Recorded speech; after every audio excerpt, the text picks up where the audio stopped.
Guys love talking about hitters. Time for another edition of the Hitters Meeting. Today's subject, Xander Bogaerts. Look at what he has done in the last 13 games. My word, 462. OPS over 1,100, almost 1,200. 13 RBIs, 8 extra base hits. DeRo, Mike, what's working for Bogaerts at the plate? Well, when we have Mike Lowell here, former World Series MVP for the Bo Sox. That's right. We have to put, it only makes sense that we put a Red Sox up there. And I just love, I don't fall into one mantra. And you coach your son's baseball team, and I always think the Skybox could be teaching moments. You take what a guy does and you try and build off that, is the way I believe. You can't get a guy who holds his hands up here to bring him down here and feel comfortable, all these different things. The reason I say that is because there's this old school, new school mentality of trying to teach hitting on social media, and I don't feel it's fair. I feel like every guy does things a little bit different, because if you watch him, he would scream what we were taught. Yeah, you can't. I don't just like boxing in a certain style. Yeah. Because I think some guys just can't do it that way. And maybe that style works for some players, but it's not everyone. This is a case-by-case basis. Let's go through Bogey Xander right here, because he is on a heater. Okay, 9 multi-hit games in a row. They had Euclid on the air calling the game. He was there, last guy to do it. They had Jim Rice call in. And what I love about Bogey is speak softly and carry a big stick, show up every day, play. He doesn't get enough love. S-Rod, bring it up for me. Bring me up the OPS leaders boards, please. Last 5 years. Players with a 125 OPS plus or higher in each of the last 5 seasons. Mike Trout, Aaron Judge, Juan Soto, Mookie Betts, Bryce Harper, Freddie Freeman, Xander Bogaerts. Yeah, why does he not get talked about? No one talks about him in the light of those 5 guys in front of him. No one. No one. No one. He does. Yeah, he's quiet, and I tell you what, physically, when you see him, he's a lot bigger than people He's a big think. boy. He's big, and I think, you know, defensively the metrics hurt him a little, but I don't think he gets the compliments or the accolades for making the routine ball. That's what I need a shortstop to do. Like, I need a shortstop when I know it's a hit to him. I know he's going to turn the double play. I know the out's going to be made. Yeah. And he does that exceptionally well. So I'm not so sold on that his defense is a liability. And I got to believe he's the captain in that clubhouse. I have to believe that, the way he carries Did you himself. see the play in the postseason with the cutoff and Aaron Judge when he looked at the third base coach before the throw came into center to see if he was waving him? Yeah. Like, those are things that you can't teach. Where's that on? There's no metric for that. Yeah. And I think he brings a lot of intangibles to the table. But let's talk about tangibles. Let's talk about tangibles. Get me back into this tape right here. I want to take you back. 2013, right? Shows up to the big leagues. 20 years old. 20 years old, turning 21 during the postseason. Oops, he starts starting at third base the whole way through and rakes in the postseason, okay? But I just wanted to see, I know it's a little bit different angle, the maturation of a hitter. Has he done anything differently in these last 9 years? So run this.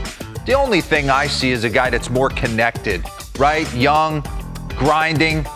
Run that back for me real quick, because it's kind of everything that we were taught and tried to believe in. So run this. He's going to give you a nice little leg kick right here. Pause. I mean, he's stacked. He's where you need to be. Now you just set the front foot down and you take the hands to the ball. Probably not into his legs, as you'll see here in 2022, but still, perfect fundamentally balanced swing right there. Little shorter stride, down and through the baseball.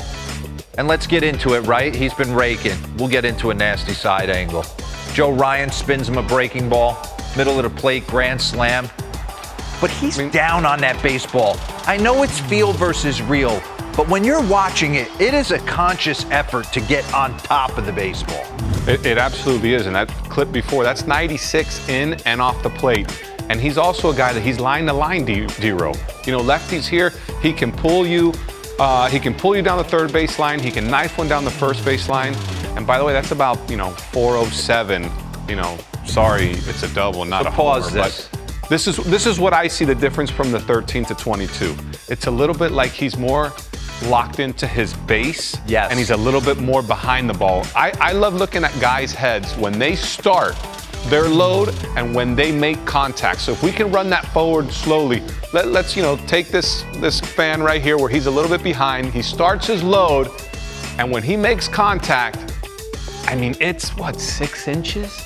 We're used to seeing some guys are really out there, and it's a 1.5 move. Yeah, you're trying to chase balls, and I think he does a great job. I mean, he did it early in his career too, but I think it's what you say.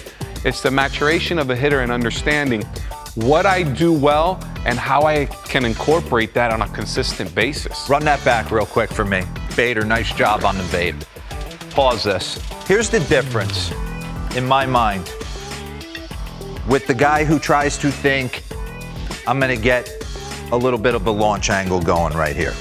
When you watch Xander Bogaerts, I've always felt like this hand was your steering wheel and this hand was your power hand for a right-handed hitter. Sammy Sosa said it in Turner Field during a rain delay when he was taking flips. I sat in there and watched him, okay? I said, what are you thinking? He said, this is my directional, this puts it in the parking lot. I never came off that, right? Sammy Sosa's hitting 60. It must work. Why not?